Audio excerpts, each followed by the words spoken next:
એક સરપંચ સાહેબ ને મેમ્બર સાહેબ બે જણા પંચાયત સમિતિ કોઈક બેઠા બેઠા કામ કરતા હતા. કામ કરતા કરતા સરપંચ સાહેબ ને પેટમાં દુખાવો થઈ ગયો. તો મેમ્બર સાહેબ ટક્યો સરપંચ સાહેબ ને બોલેરામ નાખીને ડાયરેક્ટ દવાખાને લઈ ગયો. દવાખાને ગયો, ડોક્ટર સાહેબ ચેક હેક કરીને કે ભાઈ અબાર તમે ખાવાનું શું ખાધું હતું એમ. તો સરપંચ સાહેબ બોલે એ પેલા મેમ્બર સાહેબ બોલી ગયો એ કે એમ તો ખાવામાં તો 2-3 તળાવડો ખાઈ ગયા હે, કિનક કિનક 4-5 મકાન ખાઈ ગયા હે, 4-5 એક આરસીસી રોડ ખાઈ ગયા હે.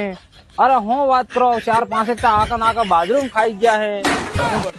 ડાક્ટર કે એમ ને અનાજ ખાવામાં હું ખાધું તો એમ કે બાકી તમે જે પેલો ખાઈ ગયા એ તો તમારો દુખાવો જિંદગી ભર નહીં મટવાનો.